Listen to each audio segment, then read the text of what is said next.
David Carter, a retired high school teacher from Chicago, had earned the luxury of routine. At 72, his days were predictable, simple, and peaceful. Every afternoon, he took his regular 2-block walk to Tommy's Cafe, a cozy neighborhood spot on Maple Street. Ryan, the young barista, already knew his order: black coffee, no sugar, before David even spoke. Their interactions were short but meaningful, as were the ones with the regulars who sat at the tables near the windows. It was David's little haven, a slice of normalcy he had come to cherish after decades of teaching history. David always sat at the same corner by the window, coffee in hand, watching the world pass by. The chatter around him felt distant, the clinking of mugs and the whir of the espresso machine adding to the comfort of his routine. He would read the newspaper front to back, folding it neatly when finished. The time spent in the cafe was his moment to relax and recharge before heading back home.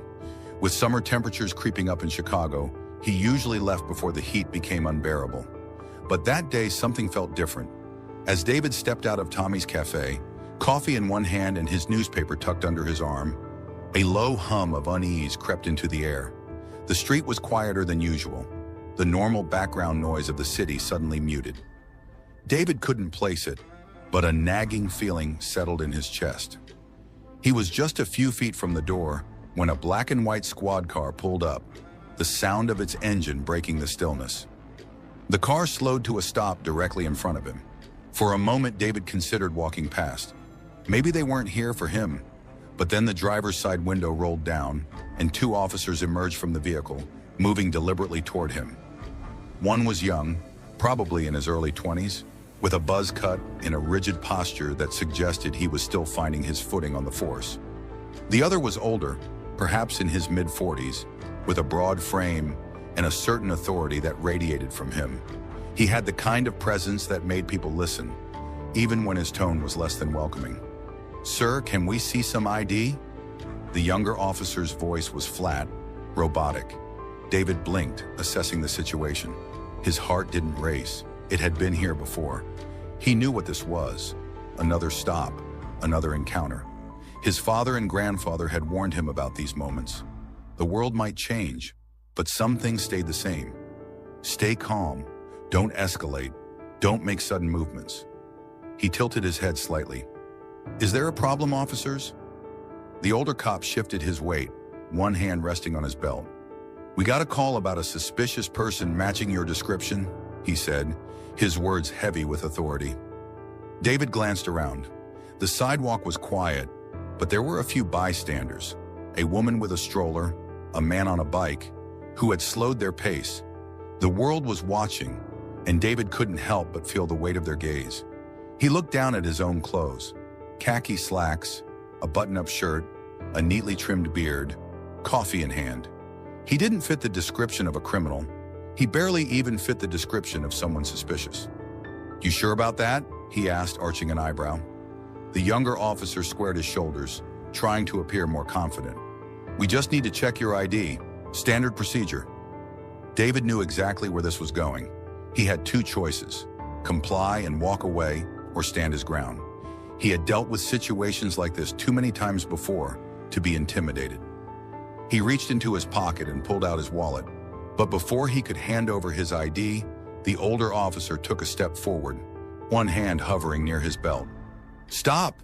the older officer commanded, his tone now more forceful. "Hands on the car." David's body stiffened. He could feel the tension in the air shift. This wasn't about checking an ID anymore. This was about power, about control. His pulse quickened, but he refused to show fear.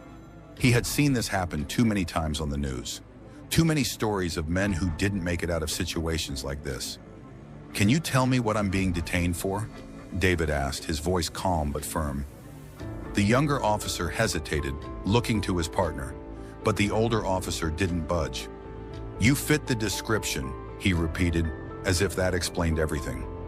David could feel the eyes of the crowd. Someone was already holding up their phone, recording. This moment was turning into something bigger, and David was ready to face it head-on.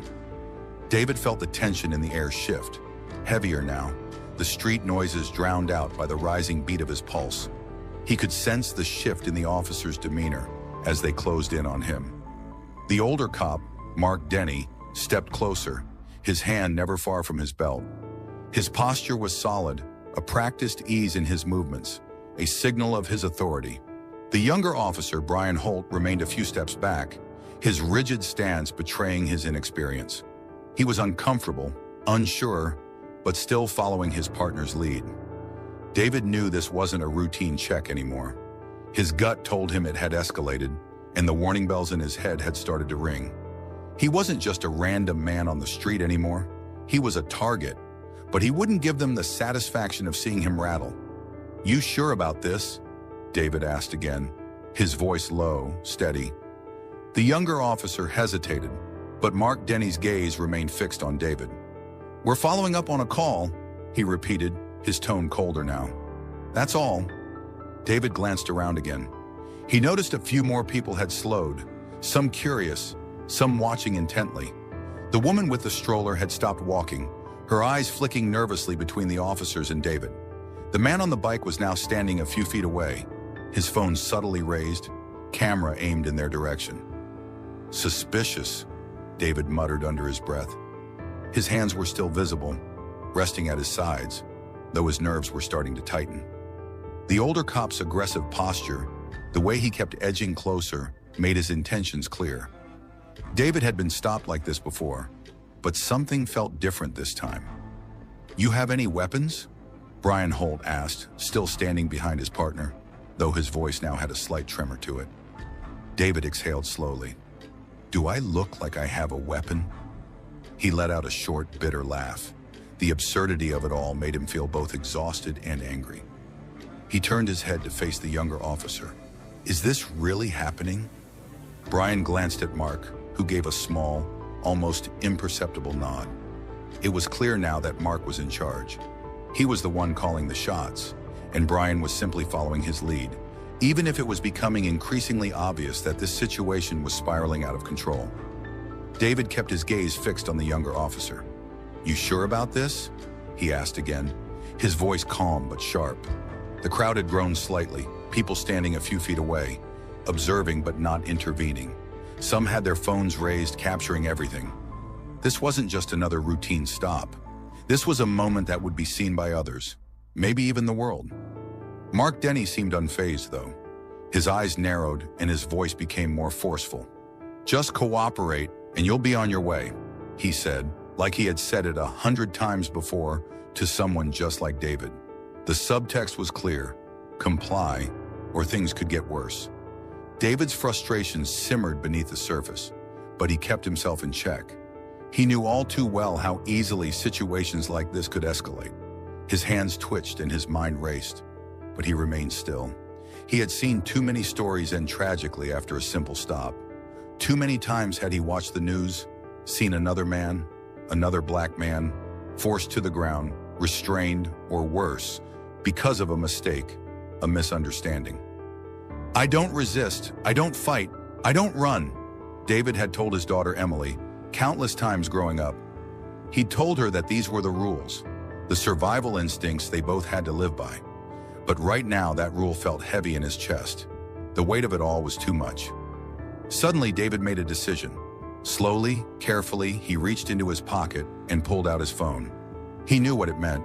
He could feel the shift in the air as both officers tensed. Mark's hands shot up, his expression hardening. "Hands where I can see them," he ordered, his voice now a little more desperate. David didn't flinch. He held the phone up slowly, his movements measured. "I'm calling my daughter," he said, his voice calm but unwavering. Brian Holt looked confused for a moment, his brow furrowed. "Sir, just..." David pressed the number, the one he knew by heart. His thumb hovered over the screen as it rang. 2 rings, then 3 before Emily picked up. "Hey, Dad, what's wrong?" Emily's voice was sharp, controlled. She could always tell when something wasn't right. David allowed himself to take a deep breath. For the first time in what felt like forever, he felt a sense of relief. He'd made the call. She was on the other end, and things were about to change. "Just outside Tommy's Cafe," David said, his eyes still locked on the officers. "They stopped me. They're questioning me for no reason." David stood there, phone in hand, watching the two officers closely. The older one, Mark Denny, had yet to make a move, but his face had hardened, his posture tightening as if bracing for a confrontation. The younger officer, Brian Holt, was less certain, shifting uneasily from foot to foot, his gaze darting between David and the crowd. The tension in the air was thick now, the weight of the moment almost palpable, and in that silence, David let the phone ring. 1, 2, 3 rings. Finally, Emily answered, and hearing her voice on the other end was like a lifeline thrown into turbulent waters. "Hey, Dad, what's wrong?" Emily's voice was sharp, focused, the kind of tone she always used when things were about to get serious. David felt a wave of relief wash over him. She was there. She always had his back, and now he had to make sure she had theirs. "They stopped me, Em. They won't let me go," David said, his eyes never leaving the officers. The words left his mouth quietly, but with the kind of steel that comes from years of experience. Years of being told to stay calm and don't escalate. But this time, it felt different. This time, he wasn't alone. "They've got no reason to be stopping me." A moment of silence passed. David could almost hear the wheels turning in his daughter's mind, her sharp, strategic brain already processing everything, already calculating the next move. He could picture her face, brows furrowed in concentration, probably already thinking about how to handle this on a larger scale. "What's your location?" Emily asked, her voice now steady and commanding. She wasn't asking, she was directing. "Just outside Tommy's Cafe on Maple," David replied, his voice tight but even. "Stay on the line. I'm putting you on speaker," Emily instructed, her tone now unmistakably authoritative. David felt a surge of pride in his chest. His daughter wasn't just any lawyer. She was one of the highest-ranking officials in the U.S. Department of Justice, and she wasn't going to let this go. She wouldn't let them push him around. As Emily's voice crackled through the speaker, clear and unwavering, the atmosphere around them shifted. The younger officer, Brian, who had been unsure of himself only moments before, now looked even more uncertain, his eyes flickering to Mark for guidance. But Mark wasn't looking at him anymore. His eyes were fixed on the phone in David's hand. "This is Emily Carter, U.S. Attorney General." Emily's voice sliced through the air, cool and controlled. "I'm speaking to Officer Mark Denny and Officer Brian Holt. Who am I speaking to?" David could feel the air grow still. The crowd, which had been quietly gathering, seemed to hold its collective breath. It was as if they too knew that this moment was about to turn into something far bigger than a simple police stop. Mark Denny's jaw tightened, but he didn't speak immediately.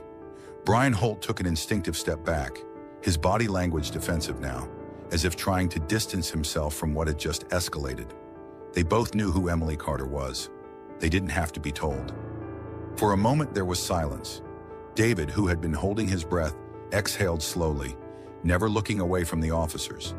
Emily's tone cut through that silence, like a blade. "You are currently detaining my father, a 72-year-old man, without cause. I expect an immediate and clear explanation." The words landed heavily. The crowd, which had been passive until now, seemed to shift. Someone in the back of the group muttered something under their breath, but David didn't take his eyes off the officers. They were rattled. The shift in power was instant, and the officers knew it. The younger officer swallowed hard, glancing nervously at his partner. We got a call about a suspicious person matching his description," Brian stammered, clearly uncomfortable. Emily didn't let him finish. "What was suspicious about him?" Her voice was calm but held an undeniable authority, the kind of authority that made people listen. Was he committing a crime? Was he a threat? There was a pause. The officers hesitated, their uncertainty hanging in the air like a fog. The crowd was beginning to murmur, phones still raised, capturing everything. Someone in the back, a woman in a navy blazer, had already started taking video. A young man, his earbuds hanging loosely from his neck, stood there recording as well. The moment was shifting, and David could feel the eyes of the world on them, even if the world hadn't fully realized it yet. Brian Holt looked to his partner, waiting for direction. But Mark Denny was no longer the confident figure he had been just minutes before. His face had gone from firm to defensive, and David could see the realization dawning on him that this was spiraling out of his control. Mark swallowed, his voice suddenly more measured.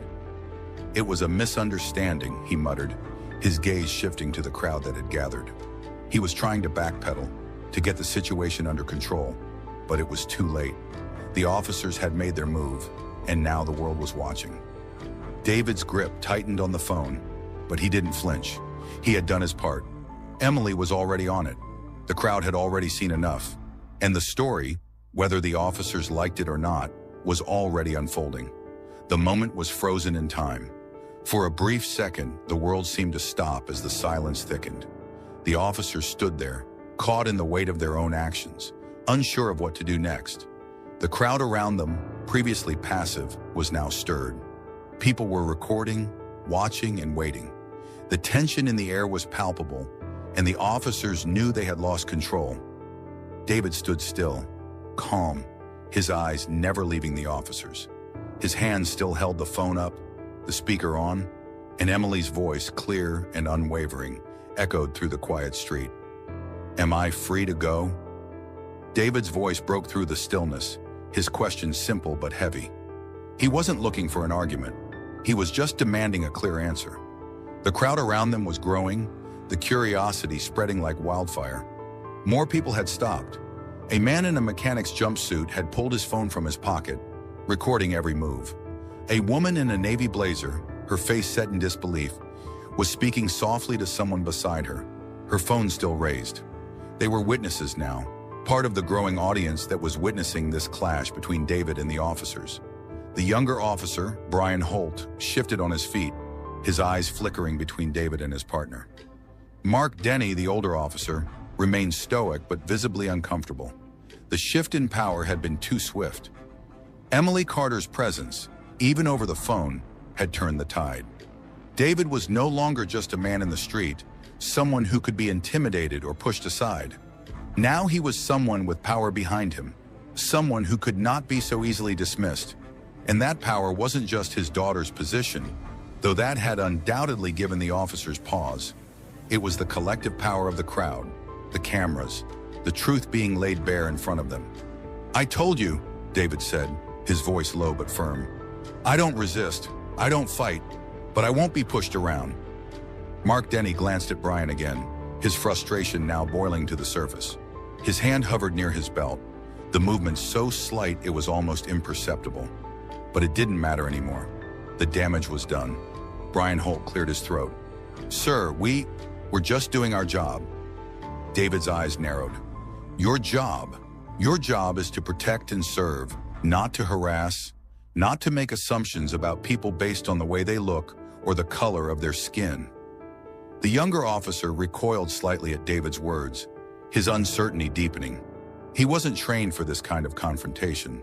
Mark Denny, on the other hand, wasn't as easily rattled, but even he could feel the gravity of the moment. He had misjudged this situation, and now the consequences were unfolding right before him.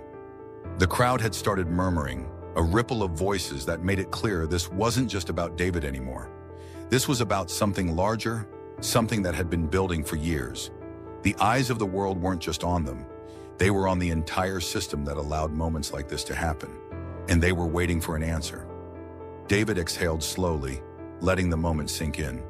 The police had overstepped, and now they were left with no excuse. The power had shifted, and the officers were no longer in control. David wasn't just walking away from this. He was standing his ground, letting them know that he wouldn't let them erase his dignity. Mark Denny finally spoke, his voice reluctant, clipped. "You're free to go, sir." David didn't move immediately. He let the words hang in the air. He wanted them to understand. He wanted them to know that their authority had been stripped away in that moment. The power they thought they had wasn't real. It was fragile, built on the illusion of control. And today, they had lost it. For a moment, everything held still. The crowd was silent, phones still aimed at the officers, recording the quiet aftermath. It wasn't just a win for David. It was a win for everyone who had ever been stopped, intimidated, or made to feel less than human by those who were supposed to protect them. David turned slowly, his posture relaxed but purposeful, and walked away. His steps were measured, not hurried. He was walking away on his own terms, not theirs. As he moved away from the officers, His phone buzzed in his pocket. He didn't need to check it. He already knew who it was. Emily. She had seen it all, heard it all, and now the world would see too. "Thanks, Em," David whispered to himself. His voice was almost a sigh, but it carried with it a sense of relief, a sense of victory. The officers stood frozen behind him, their jaws clenched, their fists at their sides. There was nothing left for them to do. The moment had passed, and it had passed in a way that would change everything. David walked slowly, the crowd's murmurs trailing behind him, the weight of the moment still hanging in the air. He didn't look back. There was nothing left to say, nothing more to prove. The officers remained standing, frozen, their faces red with frustration and embarrassment, while the people who had witnessed the scene were already beginning to disperse, their phones still held up, capturing the last remnants of the encounter. As David reached the corner of the block, his phone buzzed again. He didn't need to check the screen. He knew who it was. Emily. She'd be watching, following the story unfold. David had no doubt the video was already circulating, making its way across social media, where it would spread like wildfire. This time, the world was paying attention. He answered the call, his voice calm but weary. "I'm heading home, Em." "You did good, Dad," Emily's voice came through, steady and proud, but David could hear the underlying concern. "The video's already online. It's getting traction fast. People are angry. They're not letting it go." David nodded, though she couldn't see it. He had known this moment would come. He had lived long enough to understand the way things worked, how they always seemed to cycle back, how people would be outraged for a few days, then let it fade into the background. But this time, there was something different about the way it felt. "How bad is it?" he asked, his fingers drumming lightly on the phone. "Bad for them," Emily replied. "The public is already demanding answers. It's not just the usual outrage. It's spreading fast." David sighed, feeling the weight of the conversation settle in. "They'll issue a statement," he said, his voice flat, resigned. "Talk about procedures and reviews, but there won't be any real accountability." "Exactly," Emily agreed, her voice firm. "We both know how this goes, but it's different this time. People aren't just sharing it, they're demanding action." David paused, his mind still running through the events of the afternoon. The officers' attitudes, the shift in power when Emily stepped in. It had all happened so fast, and yet it felt like something had finally broken in the system. It wasn't just his fight. It wasn't just his moment. It was a sign of something bigger. The world had seen what happened, and now they were waiting for answers. "I know," David said quietly, "but it's still not enough. Not yet." Emily didn't respond right away. She didn't need to. She knew what he meant. The fight wasn't over just because the officers let him go. They had to be held accountable. And more than that, things had to change. He couldn't just walk away thinking it was done. No, this was only the beginning. As David walked through his front door, he felt a strange combination of exhaustion and purpose. His legs ached from the walk, but his mind was still racing. The news had already broken. Local stations were running the footage, the crowd, the officers, his daughter's intervention. The footage was raw, real, and it wasn't going to be easy to ignore. He sank into his favorite armchair by the window, watching the familiar streets outside. The neighborhood hadn't changed, but something in the air felt different, the silence before a storm.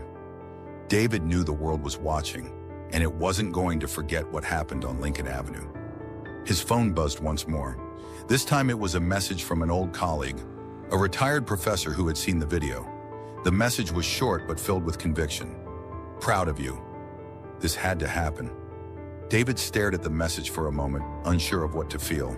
Proud? Maybe. But he wasn't sure that was the word he was looking for. It wasn't about pride. It was about doing what needed to be done.